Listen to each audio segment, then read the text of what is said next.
രാജ്യത്ത് പ്രധാനപ്പെട്ട IT ഹബ്ബുകളിൽ I ടിയുടെ കാര്യം പറയുമ്പോൾ തന്നെ അതോടൊപ്പം ഞാൻ നേരത്തെ പറഞ്ഞ എല്ലാ പ്രൈവറ്റ് സെക്ടറിലും ചൂഷണം നിലനിൽക്കുന്ന എല്ലാ പ്രൈവറ്റ് സെക്ടറിലും ഈ പ്രശ്നം വളരെ സജീവമായി ഉന്നയിക്കാൻ ആഗ്രഹിക്കുന്നുണ്ട്. ഈ എല്ലാ മേഖലകളിലും വേജ് സ്റ്റാഗ്നേഷനാണ്. എക്കണോമിക് സർവേ റിപ്പോർട്ട് ഞാൻ വീണ്ടും ആവർത്തിക്കുന്നു, കോർപ്പറേറ്റ് ലാഭം ഉയർന്നതായി കാണിക്കുന്നു, പക്ഷേ വേജ് സ്റ്റാഗ്നേഷൻ നിലനിൽക്കുന്നതായി എക്കണോമിക് സർവേ റിപ്പോർട്ട് തന്നെ സമ്മതിക്കുകയാണ്, അതിൽ തന്നെ രേഖപ്പെടുത്തിയിരിക്കുകയാണ്. അപ്പോൾ ഗവൺമെൻറ് തന്നെ അഡ്മിറ്റ് ചെയ്യുന്ന ഈ പ്രവണത ഈ നയത്തിൻ്റെ പ്രശ്നമാണ്. അപ്പോൾ ഇതെല്ലാം ഉയർത്തിക്കാണിച്ച് വലിയ തോതിൽ EMIയും സിബിൽ സ്കോറും രാജ്യത്തെ യുവതി യുവാക്കളുടെ പേടി സ്വപ്നമായി മാറിയിരിക്കുന്നു. ടാർഗറ്റ് പൂർത്തീകരിക്കാനാകാത്ത ചെറുപ്പം, അത് വിവിധ മേഖലകളിൽ അവർ ടാർഗറ്റ് പൂർത്തീകരിക്കാൻ ബുദ്ധിമുട്ടുന്നു. വരുമാനം വർദ്ധിക്കുന്നില്ല, ജീവിത ചെലവ് ഉയരുന്നു.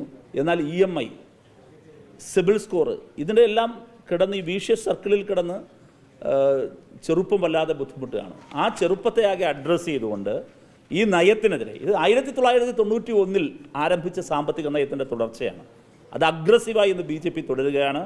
ഈ നയത്തിനെതിരായ ശക്തമായ സമരങ്ങളിലേക്ക് ചെറുപ്പത്തെയാകെ അണിനിരത്താൻ ഞങ്ങൾ നേതൃത്വം കൊടുക്കും.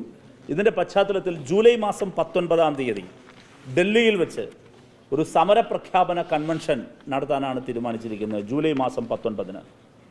സെപ്റ്റംബർ മാസം 11 ആയിരക്കണക്കിന് യുവതി യുവാക്കളെ പങ്കെടുപ്പിച്ച് ഡൽഹിയിൽ പാർലമെൻറ്റ് മാർച്ച് DYFI സംഘടിപ്പിക്കും. ഈ വരുന്ന 2025 സെപ്റ്റംബർ മാസം 11. ഈ രണ്ട് പരിപാടികൾക്ക് മുന്നോടിയായി രാജ്യത്തെമ്പാടും ചെറുതും വലുതുമായ പരിപാടികൾ, ഞാൻ നേരത്തെ പറഞ്ഞല്ലോ, ഇത്തരം ആളുകളുമായിട്ടുള്ള എൻഗേജ്മെൻറ്റ്. ഇപ്പോൾ വേറൊരു മേഖല ഞാൻ പറയാതെ പോയത് ഗിഗ് വർക്കേഴ്സാണ്.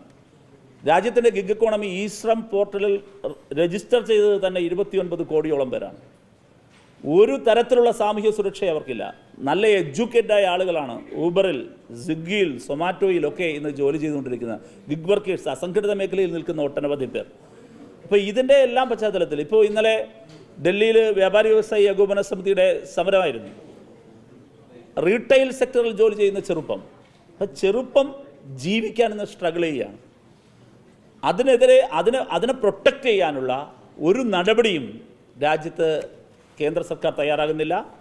ഇതിനോടനുബന്ധമായി സമാനമനസ്കരായ ഇടതുപക്ഷ യുവജന വിദ്യാർത്ഥി സംഘടനകളെയാകെ ഇതിനോട് കൂട്ടിച്ചേർക്കാനാണ് അതിന് DYFI നേതൃത്വം നൽകും. നേരത്തെ 1-2 സന്ദർഭങ്ങളിൽ, അഗ്നിപഥിനും അതിനുശേഷമുള്ള ചില സന്ദർഭങ്ങളിലും രാജ്യത്തെ ഇടത് യുവജന വിദ്യാർത്ഥി മൂവ്മെൻറ്റുകളുടെ ഒരു വിപുലമായ പ്ലാറ്റ്ഫോം ഉണ്ടാക്കിയെടുക്കാനുള്ള ശ്രമം DYFI നടത്തിയിരുന്നു. ആ സമയം ഇപ്പോഴും ആ ബന്ധം അവിടെ നിലനിൽക്കുന്നുണ്ട്. അപ്പോൾ അവരെ കൂടി കൂട്ടിയോജിപ്പിച്ചുകൊണ്ട് വരും ദിവസങ്ങളിൽ കേന്ദ്ര സർക്കാരിൻ്റെ യുവജന വിരുദ്ധ നയങ്ങൾക്കെതിരെ സർവൈവ് ചെയ്യാൻ, ജീവിക്കാൻ ലോണെടുത്തേ മതിയാകൂ എന്ന അവസ്ഥയിലേക്ക് എത്തിച്ചേരുന്ന ഈ പുതിയ കാല പ്രതിഭാസത്തിനെതിരെ, തൊഴിലില്ലായ്മയ്ക്കെതിരെ ശക്തമായ സമരം യുവതി യുവാക്കളെ അണിനിരത്തിക്കൊണ്ട് രാജ്യത്തെമ്പാടും ഉയർത്തിക്കൊണ്ടുവരാനാണ് DYFI തീരുമാനിച്ചിരിക്കുന്നത്.